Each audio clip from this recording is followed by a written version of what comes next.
All right. Welcome, everybody. My name's Josh McLean. I'm the president of David Walters Yachts, and I'm pleased to bring you our next series in our webinar. We're going to be discussing the top 20 classic cruising sailboats. And joining me today, I've got two of my associates, Larry Pringle and John Cooney. Larry joins me down here in Florida, and John's up in Maine. We've got a good variety of boats that we're going to be going over today. We tried to add a good mix, both in price point, styles, try to add a little bit of something for everybody on here, but we really wanted to focus in on just the 20 real classics. About a week ago, 2 weeks ago, we talked about the top 20 boats for sale under 200,000, and we had a lot of positive reviews from that. So we're excited to be presenting this one for you here today.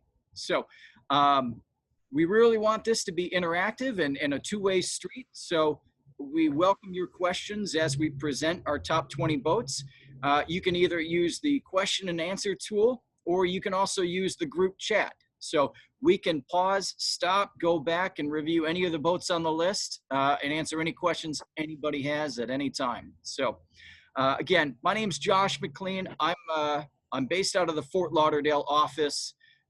My contact information, my email address is josh@davidwaltersyachts.com, and my cell number is 616-204-9658. I'm going to pass it over to Larry here. Larry, how are you doing today?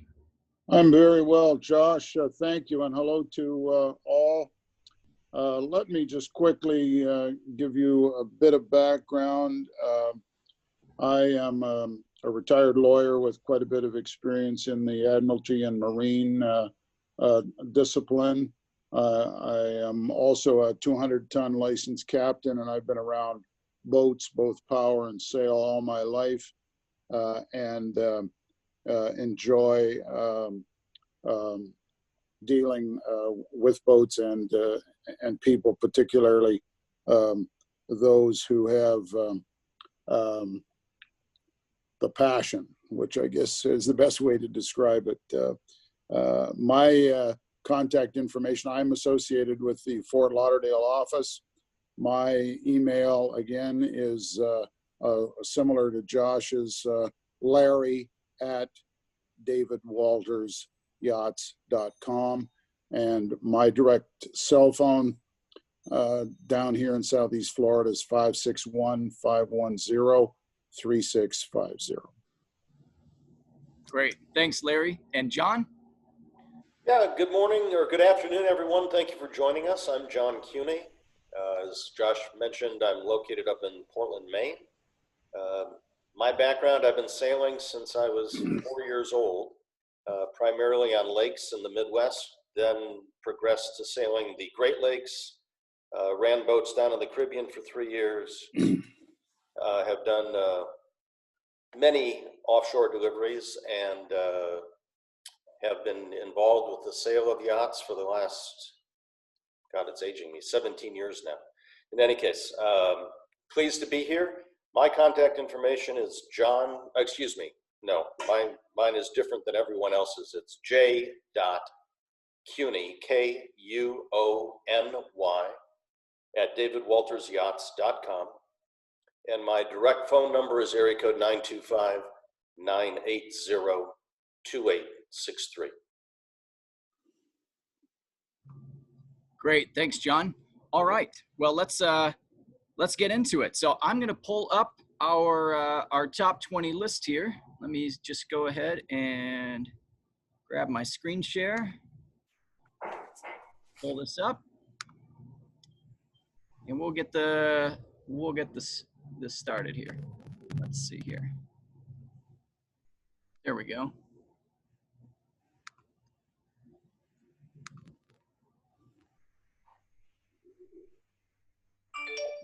All right, there we go. All right, gents, you guys see the screen okay? Yeah, I can see it very well. Josh, all right. Thanks. let's get started here. And I'm also going to send out this same presentation to everybody who's attending today after the webinar. In this presentation, I do have links to all of these listings. So if we want to go back and review them later, this has the link right to each of the boats that we're going to be discussing. So when we went and put this list together, we wanted to try to focus in on not just your traditional New England style classics, but really, you know, looking more broadly at the overall market and trying to define a list of boats that are just in essence, just timeless and well-proven cruisers. So again, here we've got our contact information if you'd like to come back to it later. You can also visit us at davidwaltersyachts.com. You'll find each of these boats listed on our website. But I do want to start off by saying these are not just boats that we are representing, because we wanted to give you a real sense for what's on the market and look beyond just simply the boats that we represent. Now, a good number of them are under our representation, but some of these are co-brokerage boats. So we are able to assist you if you have any questions with any of these boats. But instead of just focusing on only the boats we represented, we want to make sure that we gave you the best possible picture of what's available out there. All right, so the first boat on our list, and by the way, we've organized this list starting from the smallest, and we'll work our way up to the largest. So smallest boat on our list is a 37-foot Gozzard, one of Larry's personal favorites. So Larry, I'm gonna let you take it away here, okay? Thank you, Josh. I'm very high on the Gozzard line of yachts. They are not perhaps as well known as many yachts in their size space, but a seriously built quality product. They are built by a small company up in Canada, about 150 miles northwest of Toronto, and have been in business for a long time. They designed and started to build these boats when fiberglass was relatively new to the art.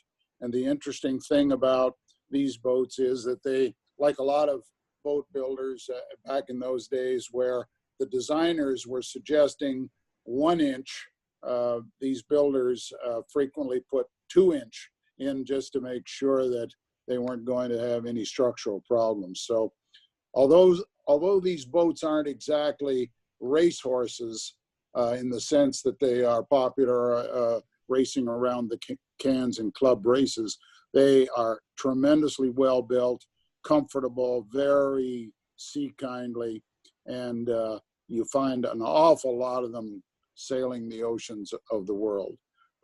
As a brand, they really, really are high quality. This one we're focused on here today, 37, is really the size that is most popular, I would say, in the Gozzard line. A very, very popular family cruiser that has circumnavigated many times, and which you're able to find with some frequency on the used market. We have several of these available, and we recommend them highly. All right, thanks, Larry. Okay, and then Larry, you've got the next one as well. This is a 1999 Pacific Seacraft 37. So what can you tell us about the Pacific Seacraft, and particularly the 37? Another line of boats that I'm very keen on. Most folks, I think, know the Pacific Seacraft name, built out on the West Coast, of course, and they have the reputation among us sailors as being strong, simple, tough, go anywhere kinds of boats. Again, they're not a jackrabbit around small race courses, but well built, sea kindly, and very, very popular for anyone who's had the opportunity to go aboard them and sail them. They almost always produce a grand smile on the participants. Again, the 37, nice size. This particular one, cutter rig. Your sail area is broken down, of course, into 3 more manageable sizes. Nice accommodation, very nice fitting out below. And at least in my experience, tend to hold their resale value very well. Many have circumnavigated even some of the smaller ones, as small as the 30-footers in their line have gone all the way around. Some are available on the market to do it again. Yep. Again, this one is actually up in the Great Lakes area in South Haven, Michigan, and of course is in that regard not covered in salt.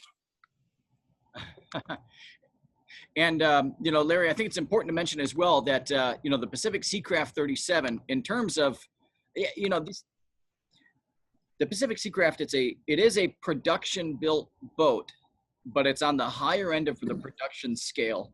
And it's also one of the longest running designs in modern history in terms of the sailboat market. I mean, the Pacific Seacraft was introduced, I mean, back in the early 80s, late 80s, and has still continued production today.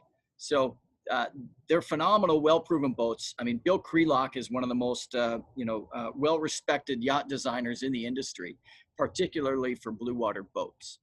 The Pacific Seacraft 37 is definitely a solid choice and usually pretty friendly on the budget. So this was definitely a good boat to have on this list. All right, John, here's a real classic beauty for you. So tell us a little bit about Morris and this Ocean Series 38. Well, Morris, located here in Maine, is one of the premier boat builders in the New England area. Combine that with Chuck Payne, who, as with Krelock, has a solid reputation for offshore design. This happens to be the 38. This is a big sister to the 36-footer Justine, which has been an unbelievably popular boat. You see them sailing everywhere along the Maine coast and in distant ports. This boat has been very well maintained. It's serviced by the Hinkley yard, and you just can't go wrong with Morris. The attention to detail, the fit and finish, the quality of the componentry, the engineering of the vessels. You will pay for a Morris, sometimes dearly, but as they say, you get what you pay for. When you step aboard a Morris, you know it's something special. Very nice boat. And Morris is one of the few, you know, real high quality builders that survived really the crush of the early 90s. And then recently were they absorbed really by Hinkley. And so, you know, Morris has been one of those just American classic designs or builders that had just weathered the worst of it. And you still find their, you know, Hinkley in particular is servicing these boats, but they're just, they've held up really well. There's a great support structure behind them. And I don't think I've seen a Morris in poor condition. They just tend to be the boats that people just, it's like a fine piece of art. They lavish care upon them. Yep. Without a question.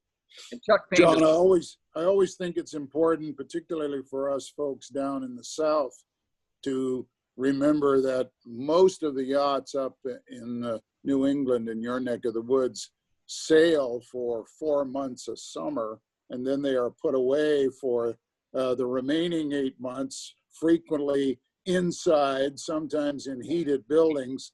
And a boat even of this vintage has the equivalent of about 5 years down in the South. Yeah, very good sailing time. Not getting sunbaked. And yeah, they hold up very well. Okay. All right. So the Block Island 40. So, you know, we've got a couple of boats on this list here that I think most folks are going to be familiar with. You know, the Morris, the Pacific Seacraft. We're going to talk Little Harbors and Bristols.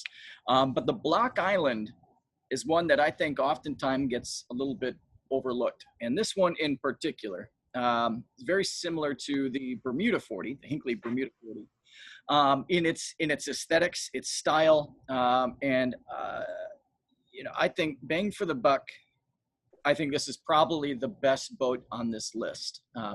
The shear line on this boat's absolutely gorgeous. It's got more of a full keel design to it. It's a very stable boat, ideal for a couple. The accommodations, there's two cabins on the boat, one head, but it's a fairly tight classic boat.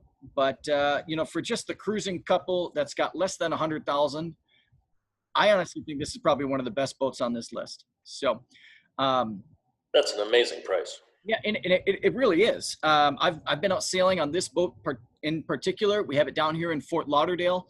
Couple of the key highlights on it. It does have low hours on the machinery, just over 1,500. The decks on the boat are in phenomenal condition. The hull, the gel coat, does have an S-bar heater because the boat had spent some time up north. And for those that, do have a little bit of racing in their blood, this boat has been inspected for the Bermuda race. So she is largely ready to go in that regard. I think this is just one of the sweetest little boats that we've got.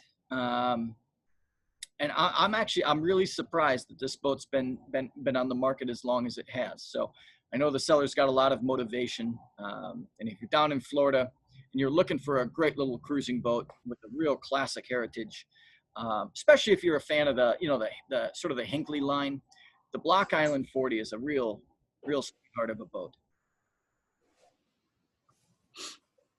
All right, John, you are a big fan of this next boat. Yeah, I really am. I've had the pleasure of building or working with clients to have a couple of Caliber 40s built over the years. These boats are built out in Clearwater, Florida, by George McCreary and his brother. His brother's the designer. He oversees the build. Today, they're primarily doing retrofits but the Caliber 40, in my opinion, is one of the best engineered boats under 40 or at 40 foot or under that I've had the pleasure of experiencing.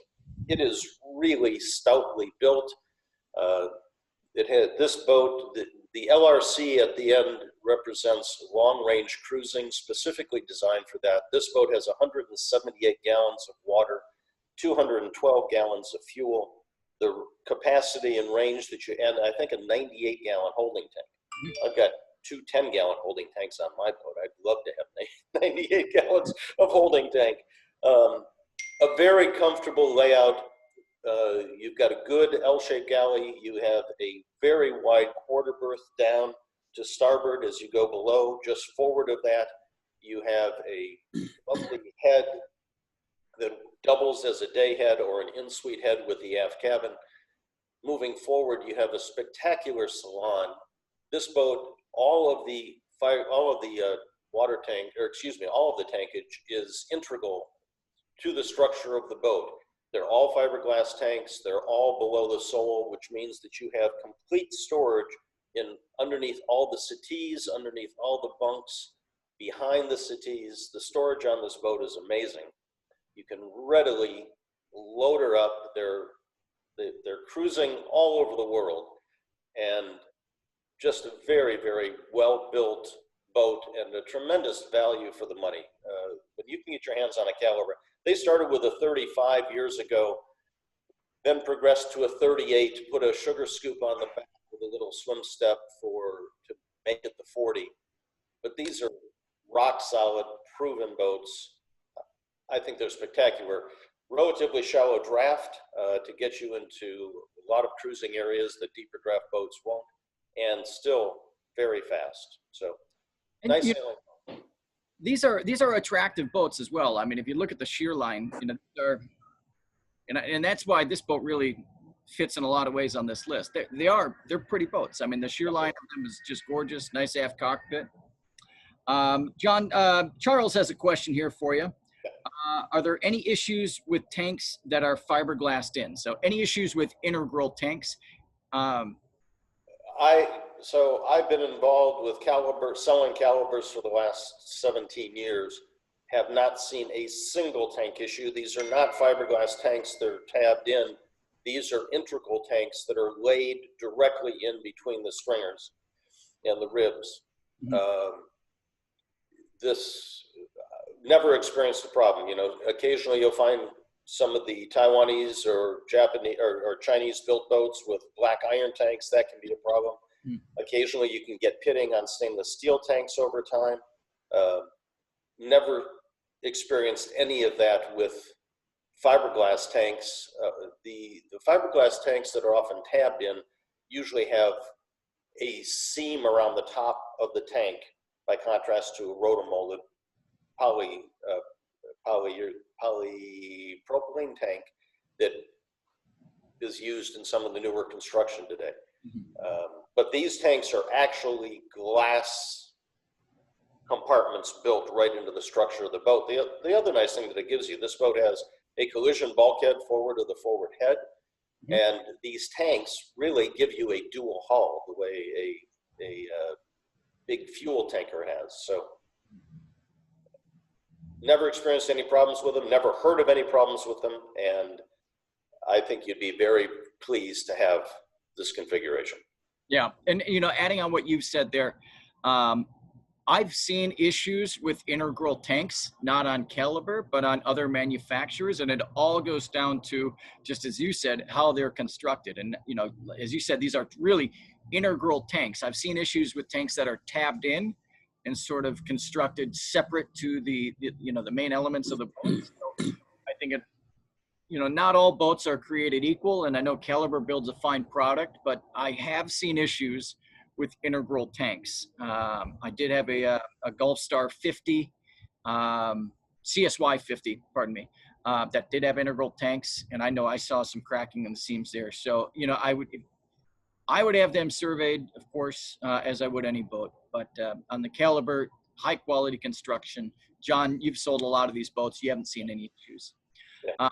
This one here, we've got a few other questions here, John. So, and this kind of relates back to Charles' question, but have you ever seen any issues with delaminating in the forward holding tanks? I'm assuming on your by your last answer, you haven't. I have not, no. And I, in addition to having built a number of these, I've probably sold close to 20 over the years. All right, Charles had another question here. Does this have a sugar scoop? And let's see, can you tell me model, year, and which ones have it and which ones don't? So, okay, so anytime you get into the 40, they have a sugar scoop. Now, you know, by contrast to a lot of the new production boats today with big, deep sugar scoops, that's not what this is. But you do have a area in the back that you drop the ladder down, you can stand there. There's another little integrated step about halfway up to assist you getting up into the cockpit. So any of the 40s have it. If you look at a Caliber 38, that was a flat transom. But beyond that, the boats are identical with so you went from the 38 to the 40, you got the sugar scoop, and then the 40 had decent capacities, but the LRC represents the boats that have the very large capacities for fuel. Yep. Charles, we'll make sure we send you some more information on the Caliber 40 here. Yeah, just to add on to your follow-up question. Yes, Charles, a common way of repairing sort of depending on the issue is to put either a liner, a bladder, or to re-glass the tank itself. So a lot of it depends on the construction of the boat, but if you are going to repair an integral tank, bladder's one option. Otherwise, you know, there could be some fiberglass work involved. So, all right, John, popular boat. Good boat. All right, let's see. Let me move us on to the next one here. All right, I think that's it. Yep, there we go. All right, so this is a boat that, you know, this actually made our list of the top 20 boats under 200,000 and their top 20 you know, classic cruisers. So this is a pretty special boat. I could promise you this is probably the nicest Hans Christian 41 on the water in the world today. This is one of the boats that we have the pleasure of representing. This is a really rare boat in that it's for sale by its original owner. And we've got a video up on YouTube that actually shows, and I can include that in the email after the webinar here. But this boat, you go through it, and stick by stick, the owners have gone through and been absolutely meticulous in the refit and care of this boat since they bought it in 1989. So, you know, I was 3 when the boat was built, John. I wish I could say that. Larry, Yeah. you could say So that. but these guys here, you know, it's a classic, timeless design. Hans Christian 41, you know, even in 89 was a beautiful boat. And today, 30 years from now, this one's going to be just as spectacular as she is today. So this is a 2-cabin, 2-head interior layout. There's been a lot of upgrades, including a new engine and drivetrain, refrigeration and the galley equipment. Much of that's been replaced, including the stove. There's a newer water maker, extensive electronics improvements, and they also spent a lot of time and money upgrading the electrical components of this yacht. I assure you, this is the nicest Hans Christian 41 for sale anywhere in the world. And I mean, it's just one of those names that, you know, everybody knows a Hans Christian, and very, very deserving of its reputation. So I'm going to make sure I send out the video of this boat here to all the attendees, because this is one I think to definitely take a look at. And I'd put this one right up on the Block Island in terms of value. All right. Okay. Who's got the next one here? Let's see. John, we're going to talk a little bit about Tayana, the Vancouver 42. Oh, here he comes. Here it comes back. Yeah. This is a very nice yacht as well, Josh. I'm sure John's going to be able to give us the lowdown, but these Tayanas are well respected. Yeah. John, you wanna tell us a little bit about the Tayana 42? Yeah, sorry guys. Somebody's in our yard and my wife was wondering what's going on. So yeah, the Tayana 42, I've sold a number of Vancouvers over the years. I've always been impressed with just what a lovely boat they are to sail. Very easy, very easy to manage from the cockpit. The boats have a very strong reputation as a real solid cruising boat. These boats were built in the Taiyang yard. Over 200 of these boats built to date, and just clean. This one is a newer version, and that it has it's got sorry, the only word I can think of is perforated, a slotted aluminum tow rail. Some of the earlier ones had a wooden tow rail and cap rail on them. This boat been really nicely maintained. It's solid glass hull. The polyester was used on this boat in 1989. Polyester resin really didn't come into use in the production yachts until a couple of years later in the early 90s. And it really helps. This boat has also had barrier coat so that you don't have any issues whatsoever with osmosis blistering. Beautiful accommodations below. This one happens to have a Yanmar engine. Very well regarded as a solid cruising boat. Great boat. You'd be very happy with a boat of this nature. At a great price. Yeah. It really does. The last one I purchased for a client, we paid $170,000 for. Yeah, wow. And this boat also looks like has new hull paint as well. Yeah. I mean, that's, you know, at least 20 grand.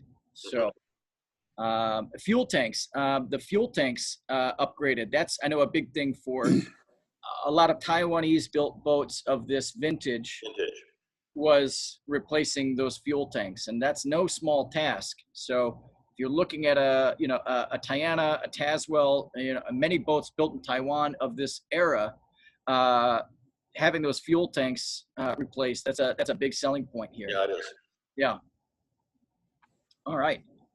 You know, and Tayana, I mean, that's one of those, I mean, you know, this is a Bob Perry design. Is that right? That is correct. Yeah, I mean, Bob Perry and Tayana, they've been working together for decades. And Tayana, again, is one of those manufacturers that has always weathered the storm. I mean, you can find a Tayana in any anchorage around the world. So, Diana, yeah, well-respected boats. Let's see here. Okay, all right. So this is a real classic. I mean, Bristol.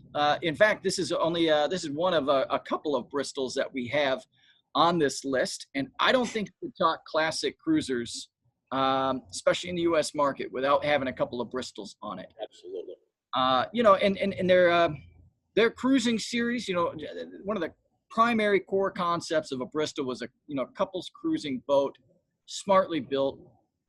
You know, versatile, robust, excellent engineering and construction techniques.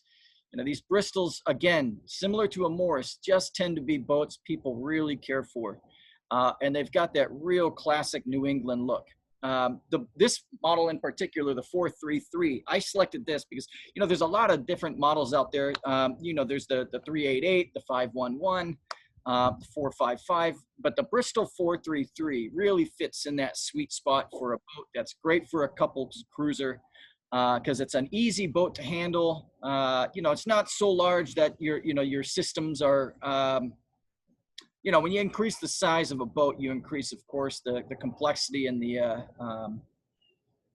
maintenance costs of a lot of the systems. So this is in that lower, on the lower end of the Bristol series, in terms of size for really taking you offshore. But Blue Note in particular, I think, stands out for a number of reasons. First is the new Yanmar engine, new standing rigging, and I mean that right there is a pretty significant savings. You know, for the next owner, new lifelines as well, and also, much like your Tayana, has had the fuel tanks replaced. So.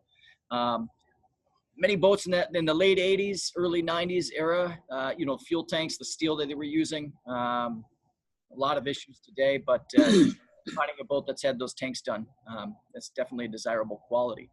And also all the running rigging on this boat's been updated. So this is a pretty sweet little couples cruiser, real classic design. And, you know, I don't think anybody could go wrong with it. Yeah, great boats. All right, near and dear to our heart, Shannon Yachts. As many know, Dave Walters was actually one of the co-founders of Shannon. This one was built after his time at the yard. But, you know, John, what can you tell us a little bit more about the Shannon 43? Yeah, just absolutely beautiful boats. In fact, Josh, the first time you and I got together years ago was on a Shannon 38. Yeah, that's right. That's right. Yeah. Lovely boats. This boat, as Josh said, this was built by Walt Schultz and Associates. David Walters was associated with them. This has the benefit of being a centerboard version, so you have a nice keel that gives you cruising into shallower waters because of the centerboard, but then when you drop that board down, you still have very fine upwind performance. These gives you lots of versatility of the cruising grounds that you can get to. It's a wonderful couples boat. It's a perfect size, 43 feet. I want a bit bigger than that, and with regularity, I'm now thinking about stepping back down in size at some point. This boat has seen a lot of recent upgrades. I don't have the list in front of me at this moment, but when I was reviewing this boat, I was impressed. Certainly, with the upgrades that have been done, I think they've done the refrigeration, they've done air conditioning, they've done paint, if I'm not mistaken, a few other things that the impression that I got when I walked away from it was, you know, the cost of ownership of this boat over the next few years is minimal. And the centerboard option as well. I mean, John, that was a little bit of a rarity on the Shannon 43, but that adds a lot of versatility. You know, a good, you know, and this is actually a conversation I had with Dave Walters some time back, but a good centerboard boat should sail well on all points of sail with the board up. So you've got the real benefit of that shoal draft. But when you're really making progress to windward, bringing that board down really lets you point So the centerboard is a really well-engineered design on the Shannon, and really lets you tuck in and out of anchorages that most places, most boats really wouldn't be able to reach. So, yeah, this was, and I mean, admittedly, this is a boat that's on the higher end of this price point.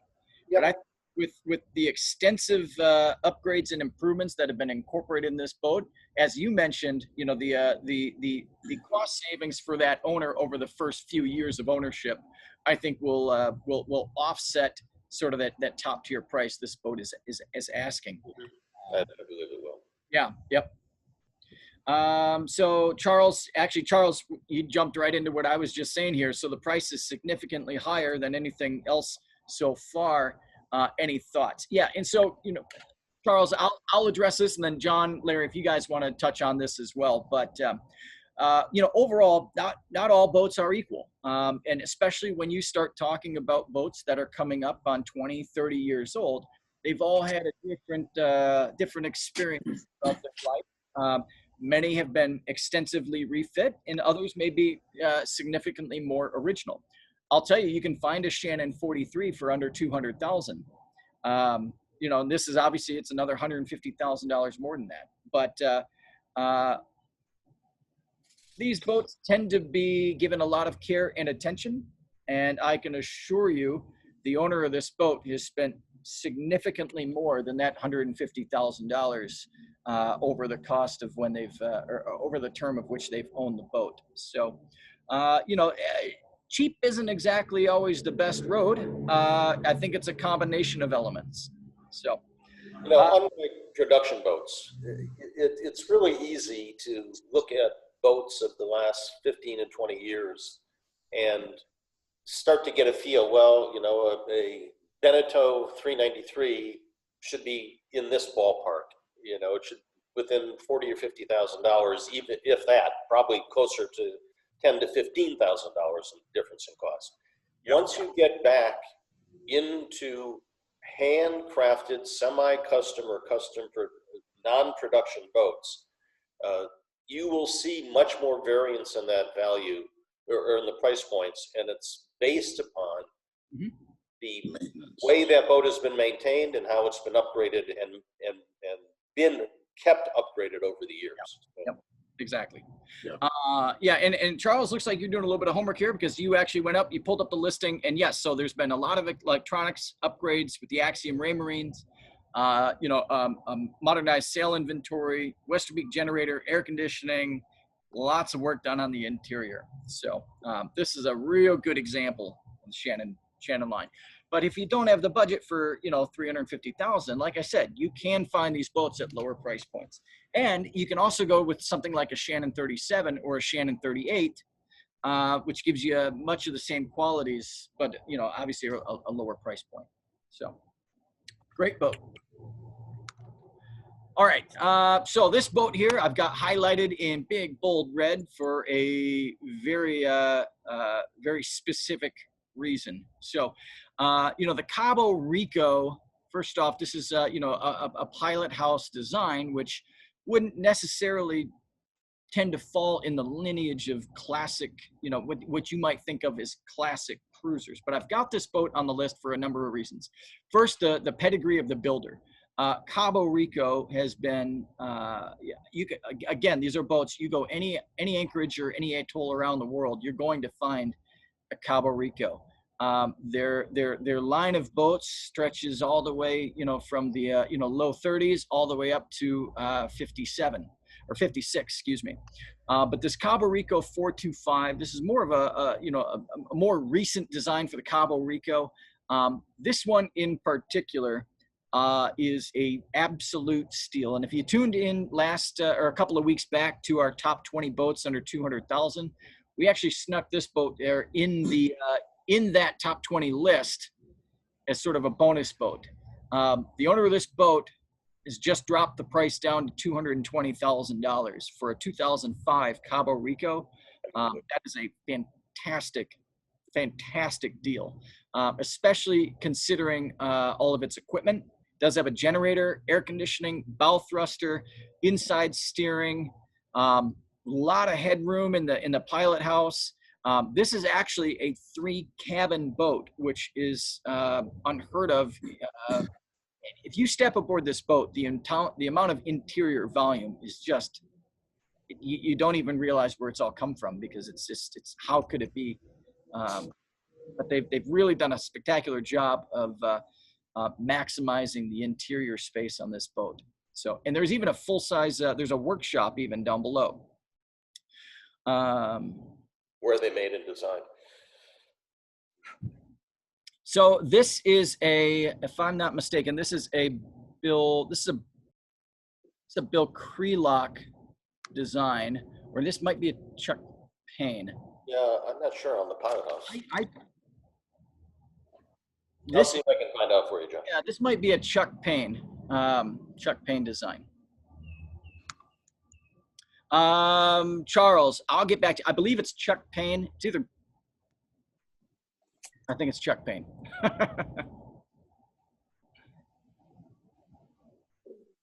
All right, Larry, Little Harbor 44. Yes, sir. Most people are familiar with the Little Harbor brand name, high quality build. They come in shoal draft as well as deep keel. This particular example that we have here is just another one of these high quality boats. Since 1993, this vessel's had 2 owners. It is the shoal draft version, 5 feet, I think it is her depth. She's had recently upgraded electronics and instruments. New engine, brand new engine in 2006, with only 2,900 and approximately 50 hours, I think it is. Large sail inventory in really good condition, fully outfitted for cruising.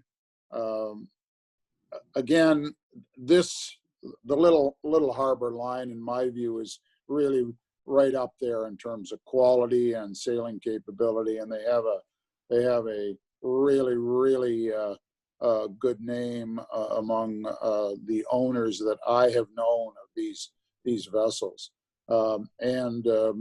Again, as we say several times in this presentation, for this quality, even though it's a vessel that has some miles under her keel, quite well priced. So I should be, I believe, a serious candidate for anyone who's looking for a cruiser, a family cruiser, one that can take you literally anywhere you want to go.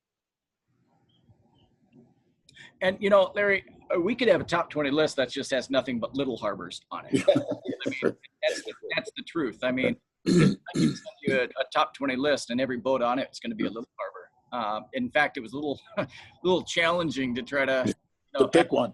Yeah, I mean, that's the honest truth, though. I mean, Little Harbor, I'd say Little Harbor, Hinkley, Bristol, I mean, Shannon, Morris.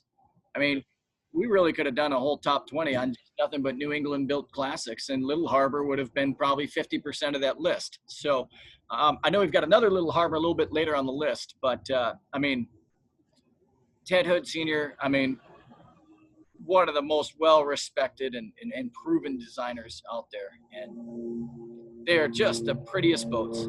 So.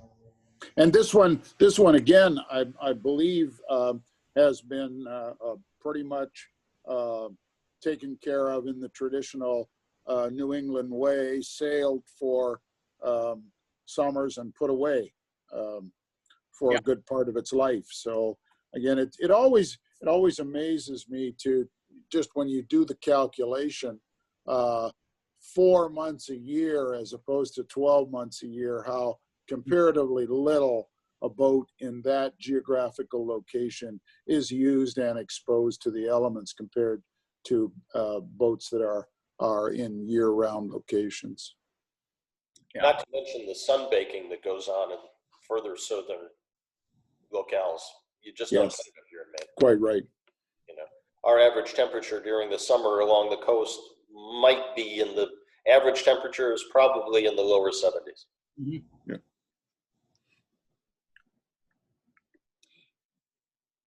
All right. Okay. All right. Another good New England classic, Alden. In fact, I wish we had John Osetek on the line, because John has a long history with Alden Yachts. Probably knows the boats better than most.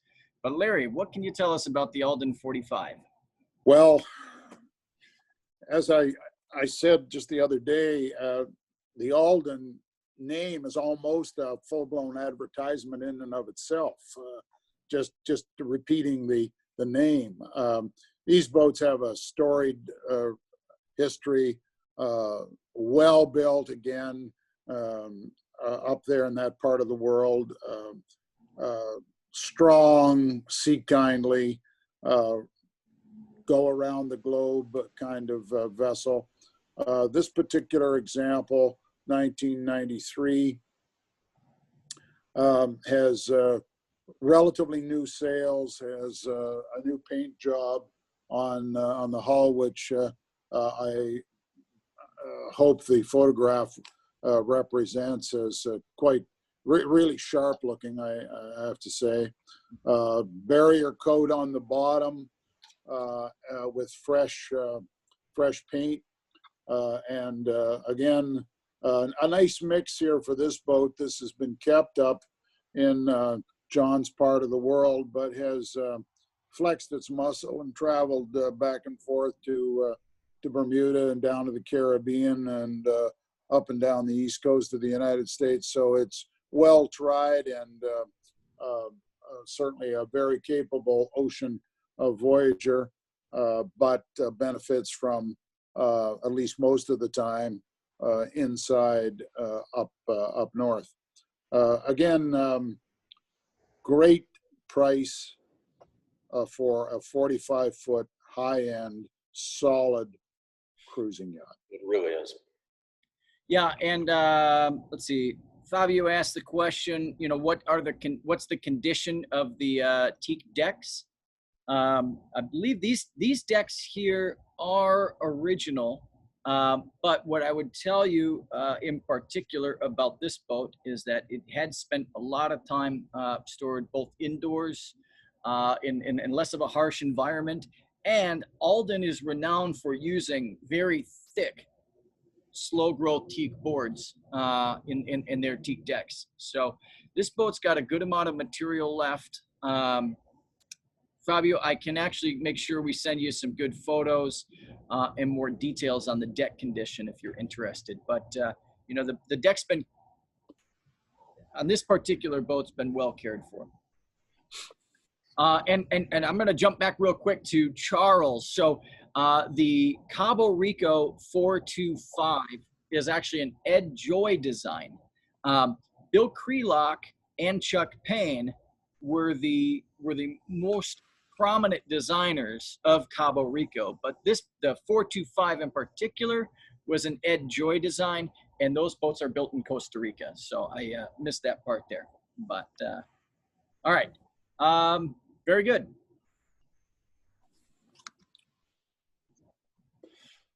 Let's see here. All right, John, the Hylas 47, Eagle's Nest. You know, I've had an appreciation for Hylas yachts for many, many years. Had the great pleasure just this past January, I guess. Josh and I and two other members of our staff, Bernie and Randy, headed over to Kaohsiung to visit the Hylas yard and to see the attention to detail. I've been in many boatyards in my life, but to see the attention to detail and the craftsmanship that goes into constructing these boats was absolutely amazing. One of the things that I've always been so impressed about with the Hylas is the beautiful gel coat work that they have. They're just absolutely magnificently done. I've also always been impressed with the quality of their stainless work, and We had the pleasure of visiting the manufacturing facility where all of their hatches and deck hardware are made. It's absolutely stunning. This boat, located down in Massachusetts, you know, without question, one of the most timeless S&S designs ever. The Hylas 47 has always been considered to be one of the finest sailing boats. I chartered one of these the first time I chartered in the Caribbean. I don't forget how many years ago that was now. And I remember the thrill of blasting into Virgin Gorda on a 47 with full sail up and about 14 knots of wind. And it was just a treat. Beautiful sailing boat, lovely accommodations, nice long fin keel, skeg hung rudder, very good underbody. They're proven, solid blue water boats that are engineered and built with meticulous attention to detail.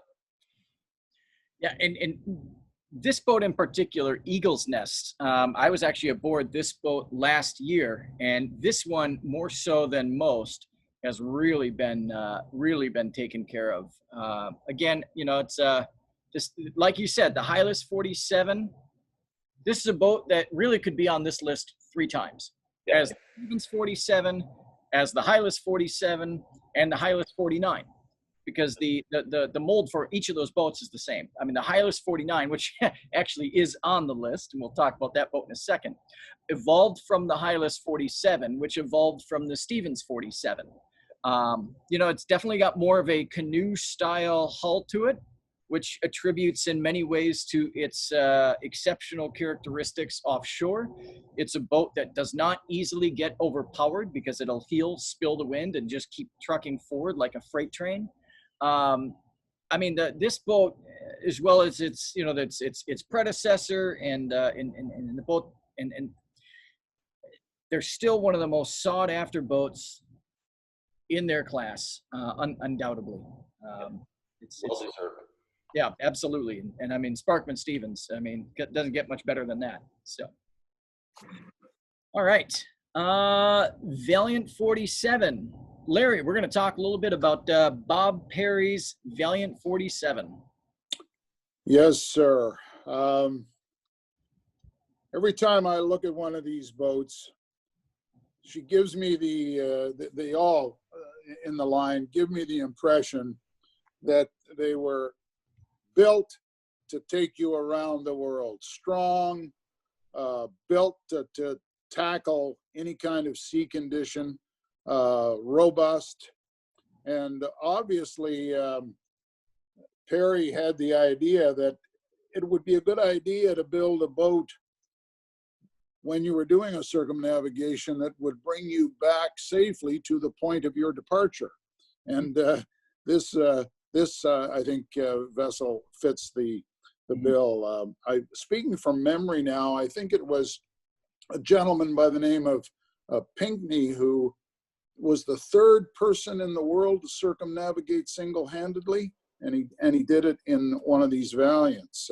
This was some time ago, possibly, Josh, before you were born. I can't remember the exact date, but strong, very capable. This one, cutter rig, of course. A lot of these have gone around 2, 3, 4 times, sometimes with the same owners, sometimes with different owners.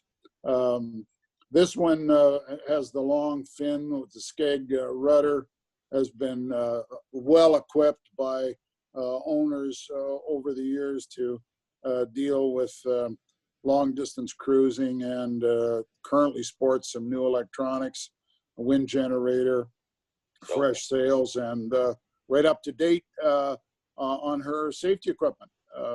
Again, as we say frequently, $149,000 list price for this boat that can take you all the way around the world in safety and comfort and bring you home again.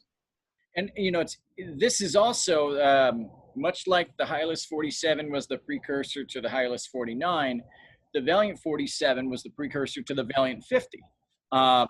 Yeah, so in fact, it's actually the same mold that they used for the Valiant 50. But about $100,000 less for in price. So the way I describe Valiants is they're just like they're like the rock solid little pickup trucks of sailboats. I mean, they're just beefy. They're overbuilt. They're easy to maintain. They're easy to fix. All of the components in a Valiant can come out of the companionway. I mean, every item that was integrated into the boat can be brought right out of the companionway. So that's one of the neat features about this boat. You can bring the engine right up through the companionway. The fuel tanks, water tanks, everything comes out. They were built to be fixed and built to be reliable. So, Bob Perry will tell you, they're some of the best boats that he's designed. All right, the Hylas 49. So John, you talked about the Hylas 47. You made it pretty easy for Larry because you've already highlighted the high point. Larry, why don't you just tell us everything John just told us? That's right. Well, let me just say at the start that I agree with everything you said, John. Okay, Larry. Thank you very much indeed. Any questions? These boats, again, sometimes saying less rather than more is the highest compliment you can pay to them, because they really do speak for themselves, and they are usually their own best advertisement. Josh, you and I had the opportunity to go to Australia just a few months ago and assist with a transaction involving a slightly larger Hylas down in that part of the world. Great boat. That new buyer is just absolutely thrilled with his purchase, even though he's getting, like the rest of us, a little bored because he can't travel too far yet and set out on his world cruise. But this boat, the 49, has been written about. Everybody knows, and a lot of people again have taken these extensively across the oceans. So it's this particular one, you can see in the write-up here, is a 3-cabin 2-head version, in-mast furling, electric primary winches, which is always a nice feature when you get to be the other side of 40, and bow thruster, air conditioning, of course, generator, electric freshwater heads, which I really like. They're so much easier on the nostrils and generally speaking, so much easier to maintain in my experience. And this one is extensively set up for long distance cruising. Great buy at that price. When you look at the other Hylases that are around, Josh, that's a very reasonable price. Charles just asked the question, the Hylas 47 versus the Hylas 49, notable changes and upgrades. Charles, the biggest difference between the two is going to be in the interior. The Hylas 49 has a much more refined interior, a lot more utilization of and hardwoods, and finer quality of joinery. 47 is going to have a lot more Formica to it, which has its own advantages. I mean, Formica actually is a good product because it's easy to clean, easy to care for. You don't have to varnish it ever. But that was one of the big changes on the Hylas, to the Hylas 49 from the 47, was the systems improvements and the interior refinements, and in a slight revision to the transom as well. So I can, let's see here. Yeah, same mold. Yeah, virtually same dimensions. The beam's the same, the draft's the same. They did increase the length of the boat, obviously 47 to the 49. But yeah, I mean, both fantastic boats, but your biggest change is going to be they made significant improvements to the systems, the machinery, and the interior refinements.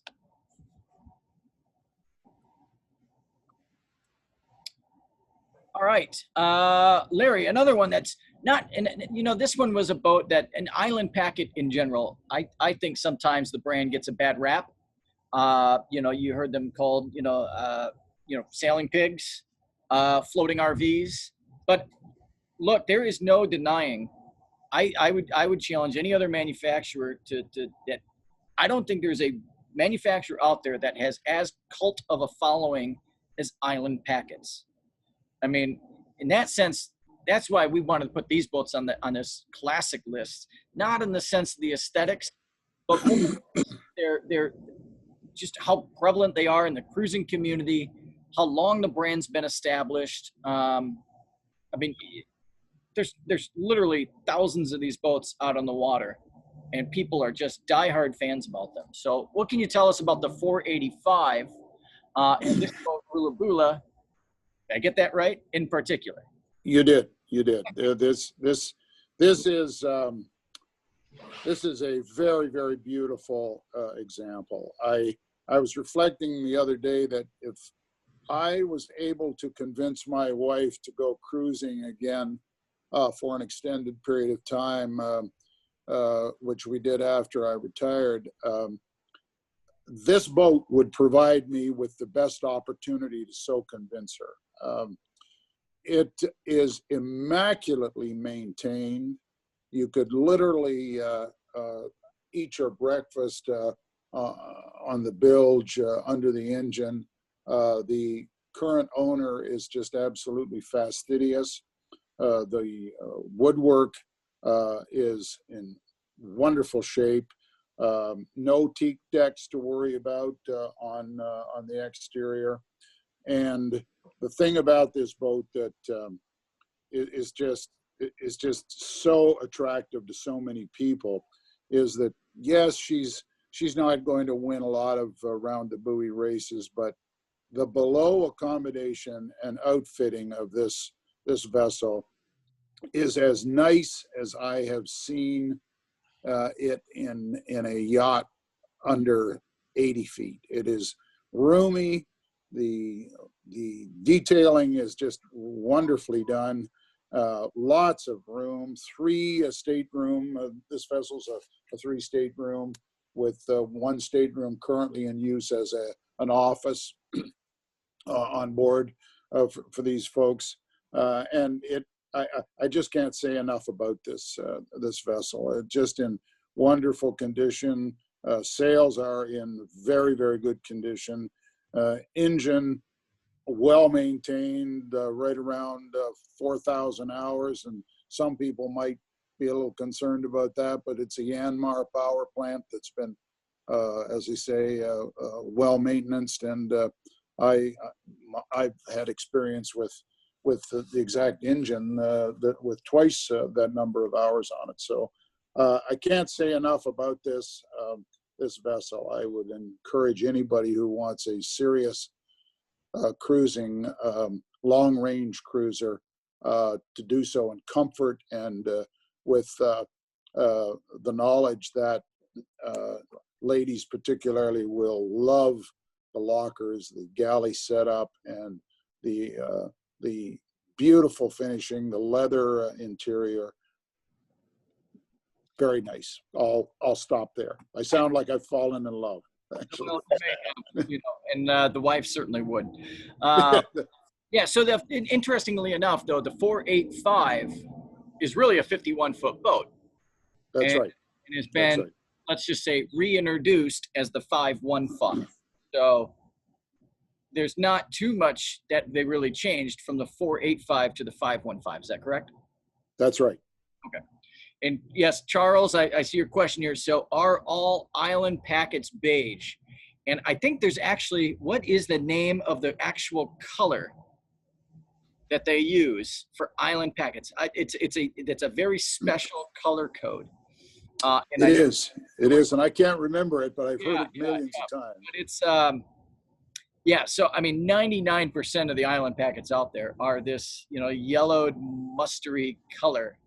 I personally don't think it's the most attractive thing in the world, but look, there is no mistaking an island packet when you see it, even just based off the color. So, yep. Yeah, and Charles, a lot of light down below with the raised saloon here. This is one of the cleanest boats of this age I've ever seen. So Larry wasn't kidding. You could eat off the bilge. In fact, I thought I saw Larry doing that last time.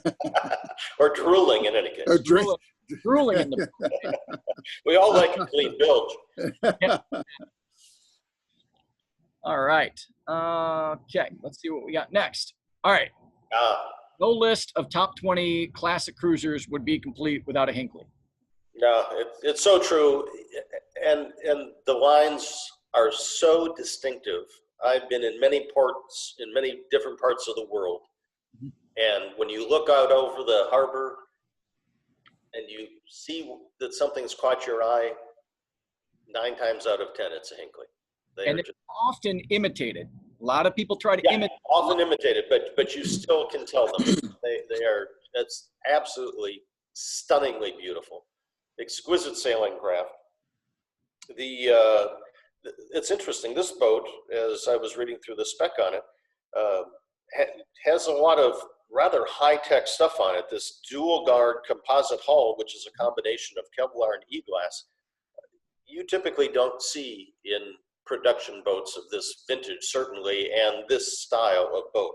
This boat also happens to have a carbon fiber rig. It really is amazing when you reduce all that weight aloft, just how much different the boat feels. So it's an expensive upgrade, but it's a very nice thing to have. John, that must have been one of the first hulls built like that. I would think so. I haven't seen one before, but she's in 2001. Hinkley primarily switched their production over primarily to power about 6 or 7 years ago. Yeah. And 2 years ago, I was surprised to see another sailboat at the Annapolis Boat Show. It was shocking to me because I thought they had gotten out of it the way Sabre had. Nope, they're back in the sailboat game. And this is, just as you mentioned, this boat built with that dual guard hull, that was really one of the big advantages of these boats back then. And the Southwester, they built the Southwester 50. Right. They had a whole Southwester series, and this was definitely,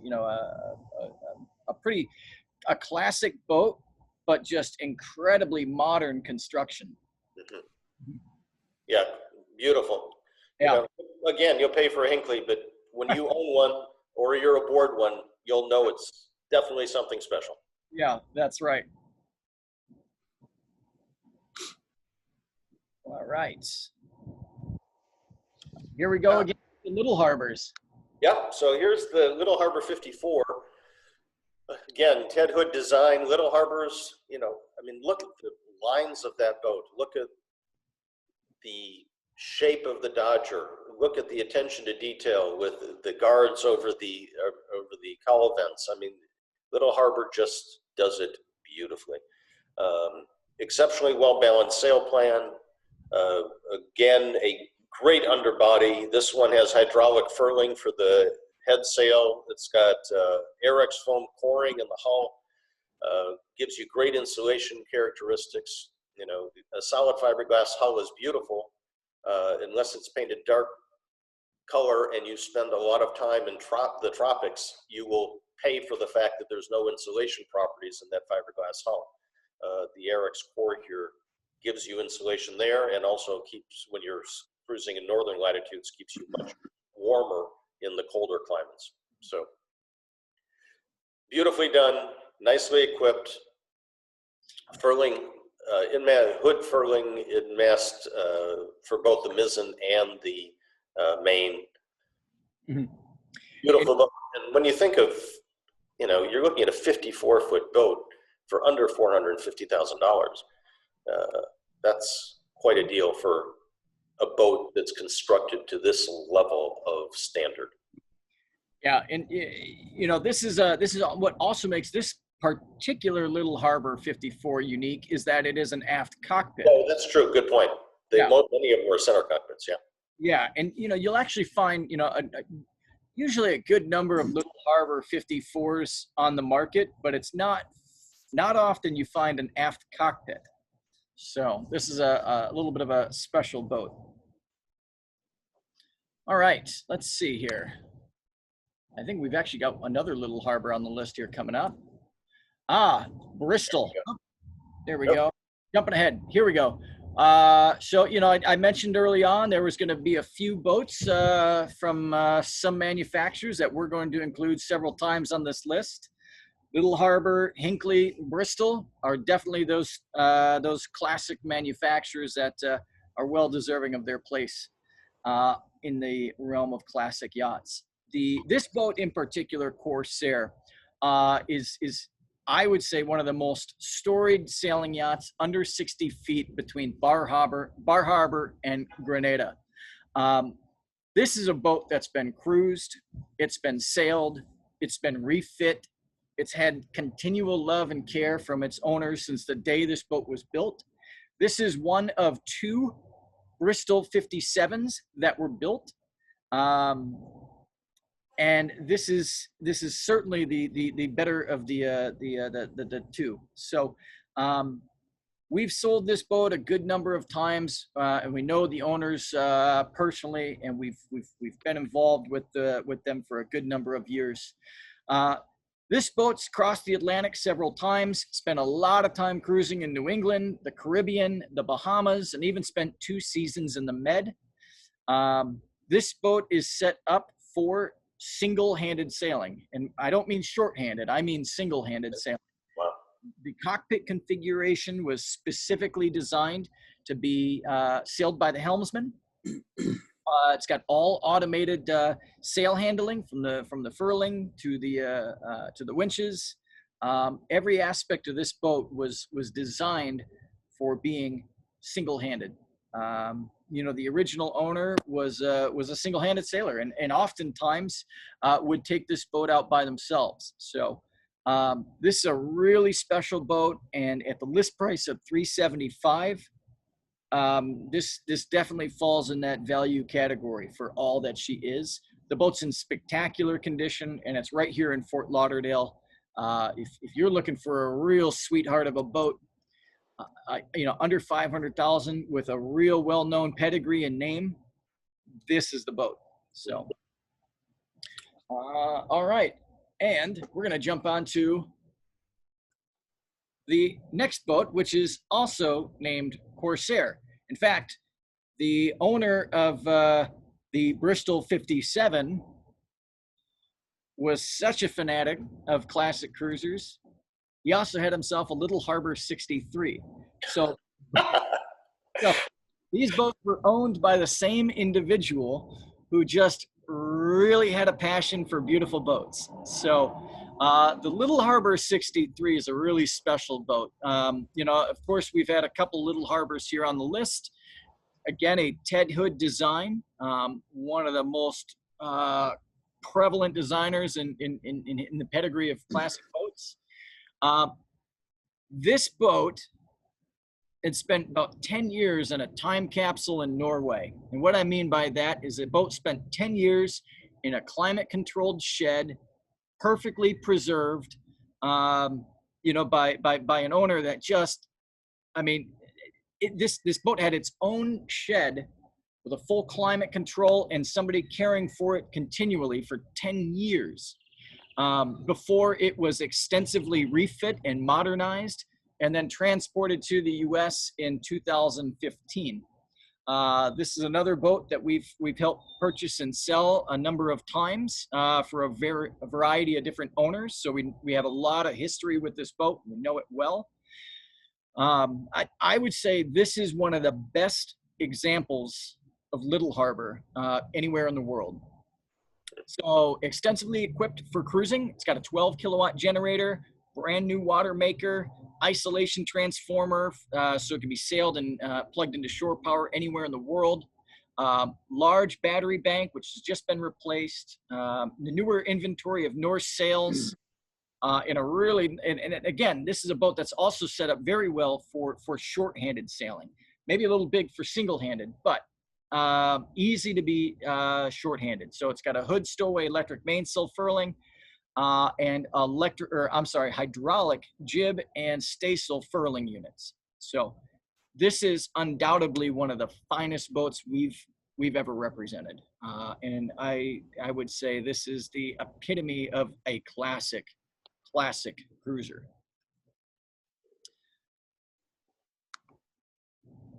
All right, so we just ran through our top 20 list of classic cruisers. I think we had a good variety of options. Certainly something, I think, for a little bit of everybody.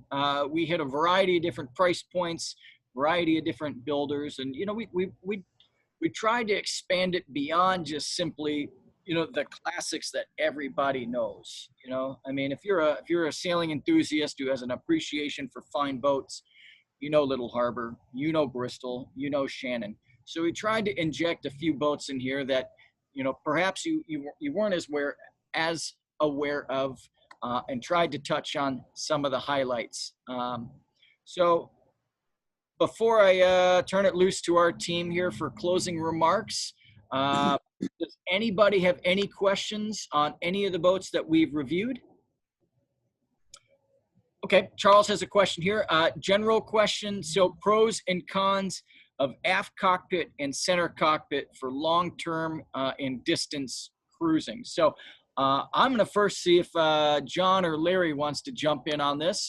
Gents, what do you guys want to talk about? Sort of the pros and cons of aft versus center cockpit specifically for distance cruising?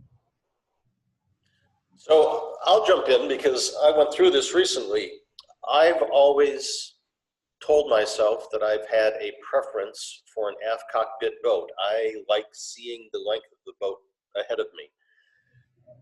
And there is something wonderful about that view.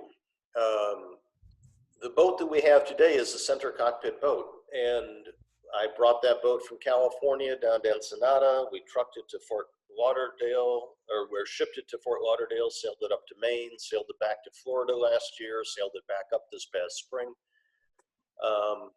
And that's by far the most time that I've spent offshore on a center cockpit boat. I've delivered a few up from the Caribbean, but I've spent more time on this boat now. And I must say, the center cockpit, my perception, and I think I truly believe that it depends upon the boat. My boat has a relatively low profile. There are some center cockpit boats that sit very high in the water. I used to share with clients that when you're sitting on a high set center cockpit boat, it's sort of like being on top of the wedding cake, as you're heeling back and forth, you've got much more motion up on top. I don't experience that with our boat. I find the ride to be very comfortable. I find maneuvering a larger boat in tight environments, perhaps as I get older and maybe my depth of field is reducing, I find being center on the boat gives me a bit more comfort when I'm motoring around or moving around in relatively tight quarters without a bow thruster. I have a sense of where the boat is, and I don't know that I would have as much sense of my bow's position if I were sitting in the back of 48 feet. I would also say that I found it considerably drier offshore than most of the aft cockpit boats that I've sailed. The vast majority of your water, when it breaks in the forward quarter and finds its way back. If you're relatively far forward, I find that a lot of that goes right past the cockpit. So, Larry?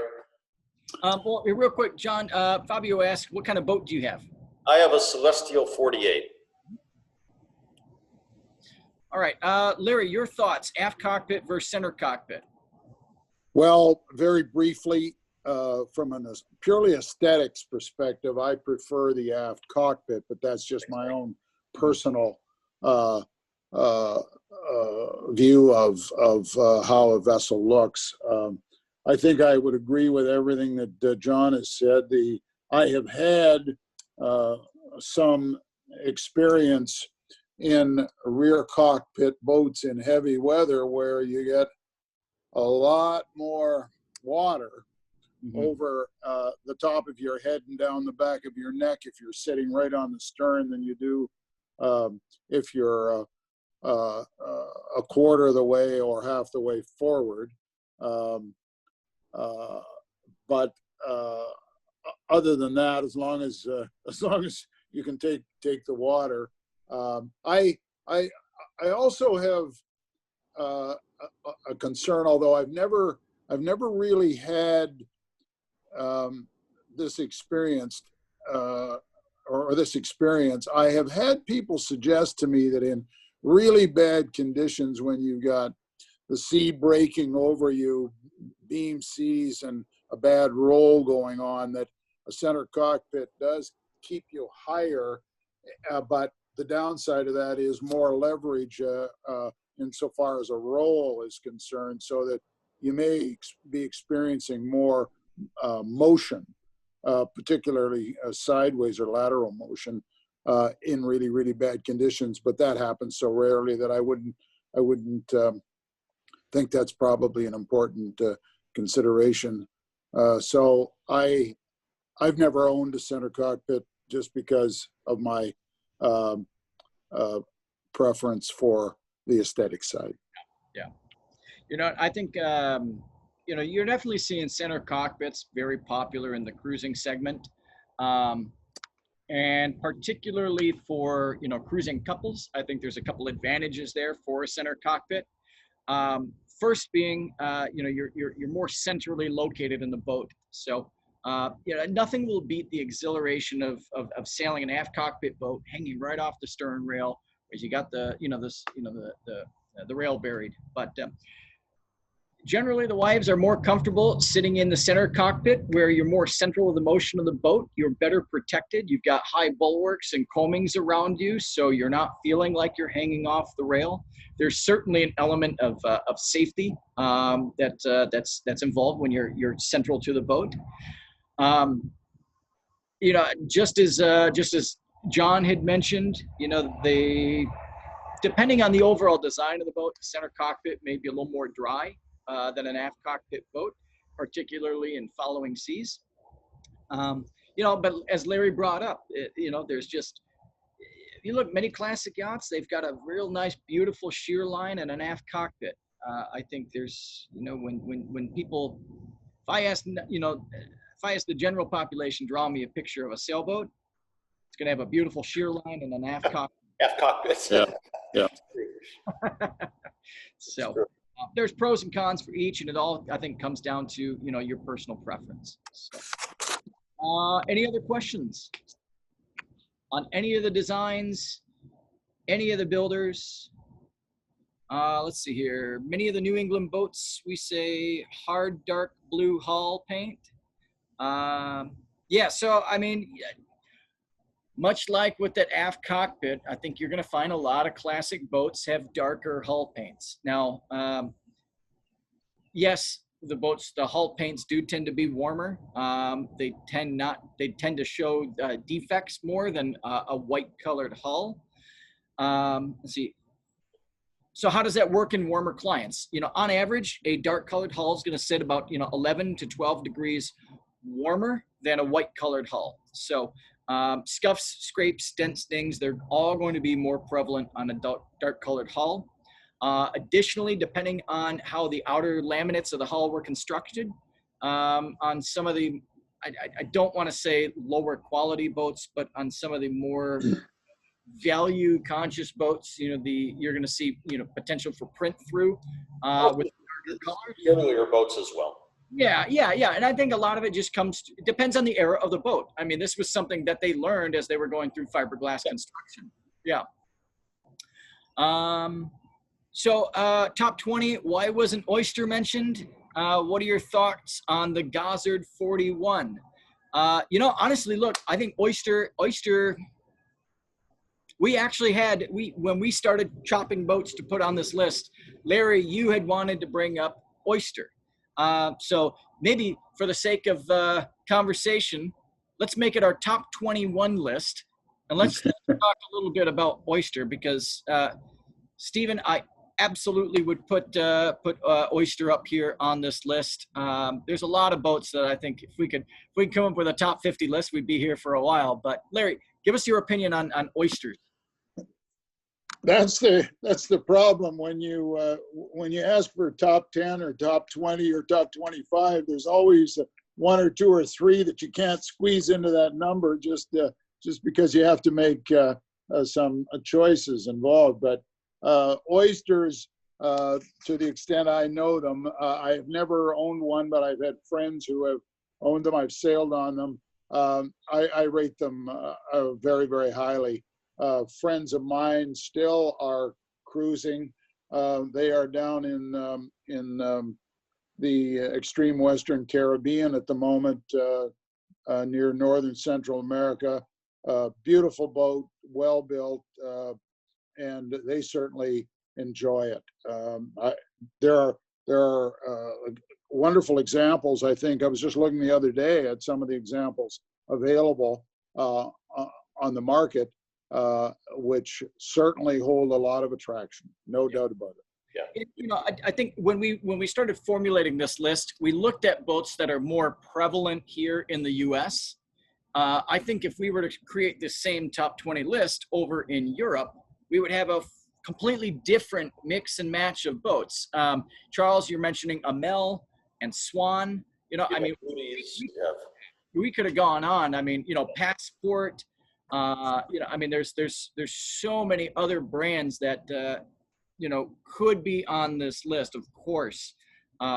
You know, and basically what I'm saying is if its boat wasn't on this list, there's nothing against that boat. It's we tried to focus on more of the U.S. real classic boats, and I think Amel, Swan, Oyster, Halberg Rossi, you know, those are more prevalent in Europe, but phenomenal boats. So Baltic is another exactly. another high-end brand over there.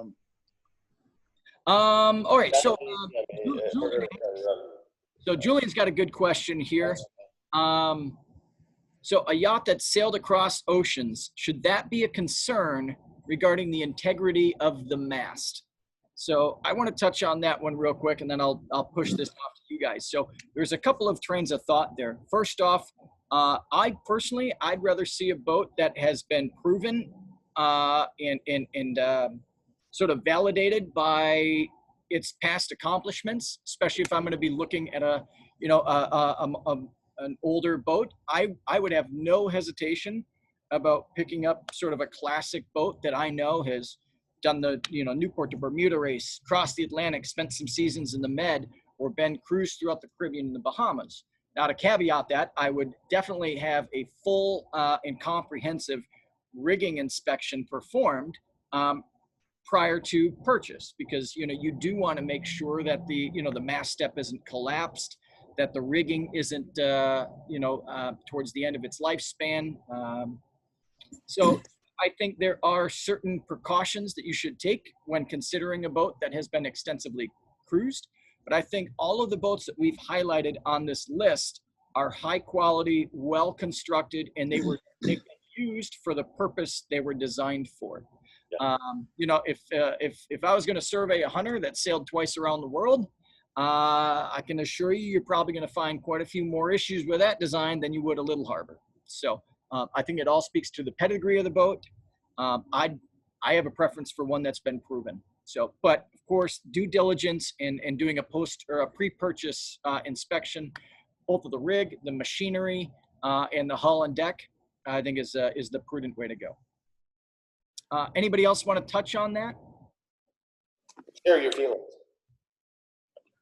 My only comment is that in my experience, and I hope I'm not reading too much into the question, but just to parse it a little bit, in my experience, modern masts themselves, as a standalone piece of equipment, are pretty durable and reliable. And as long as you keep an eye on the fact that there's no compression happening, or that the mast has not been damaged when it's been out for whatever reason, either hauling or storage or whatever.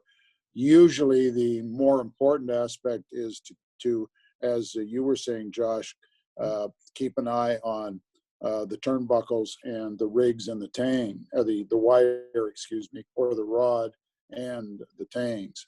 And there's certainly many articles and a lot written about schools of thought that say 10 years, change it all. After 20,000 miles, change it all that sort of stuff. But in my time worrying about and looking closely at these things, a good rig surveyor could do a lot to pick up cracks, faults, burrs in the wire and that sort of thing, so that by and large, an experienced yacht should not, in my judgment, just be rejected because it's been across or around once or twice. Yeah. Exactly right.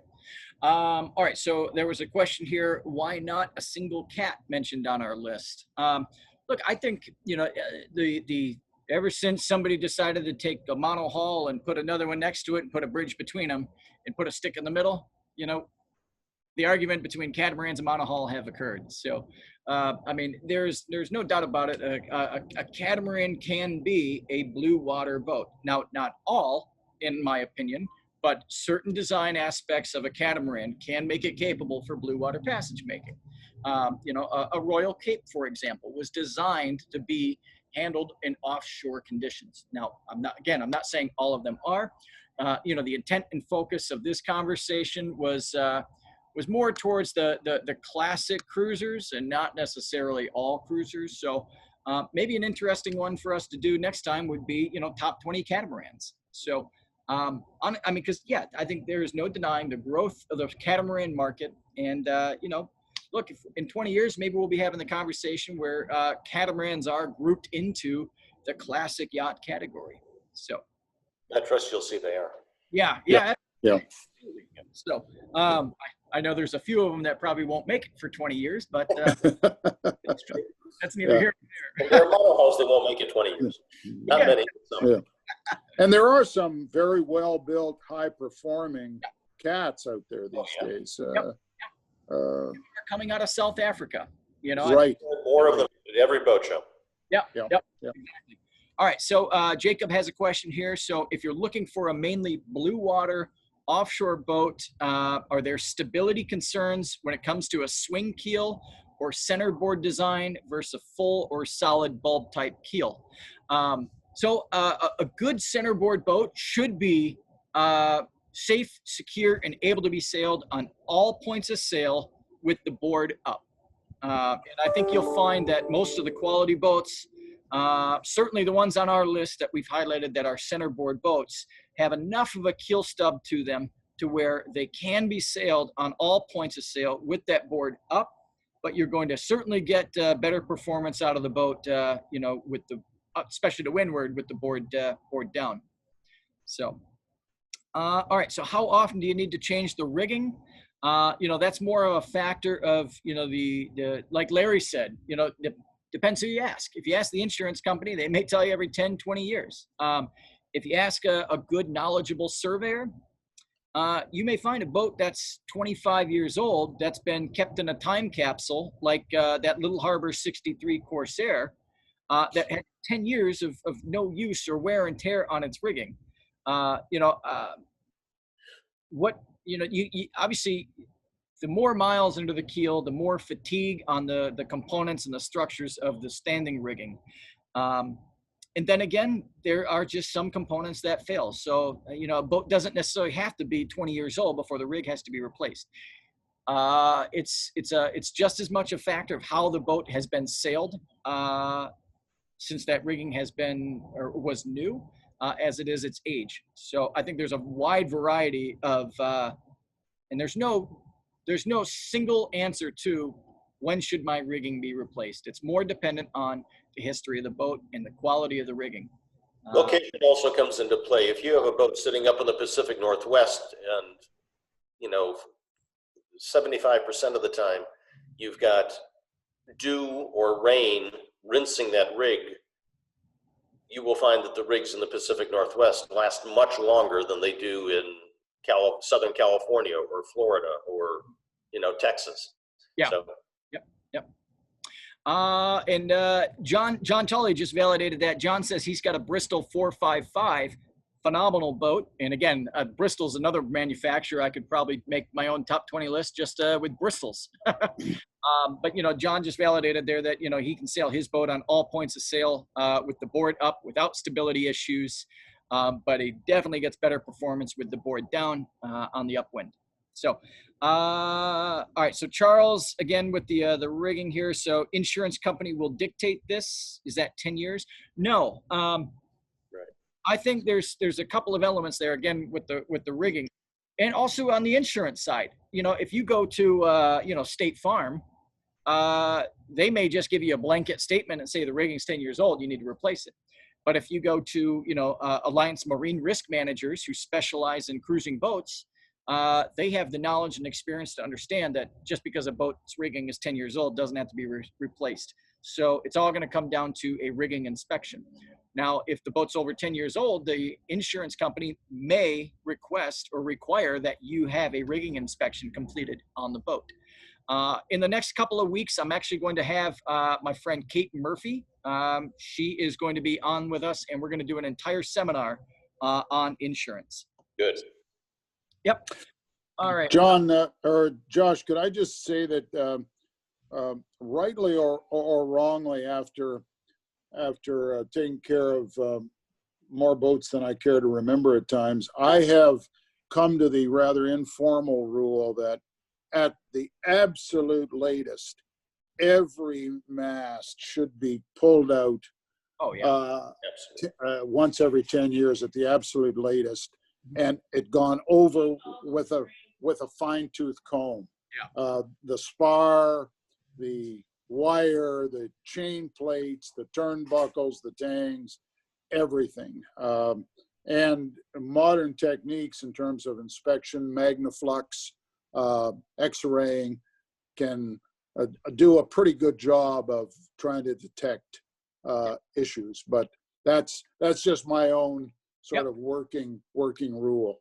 No, you're spot on there. So I would agree. Let's see here.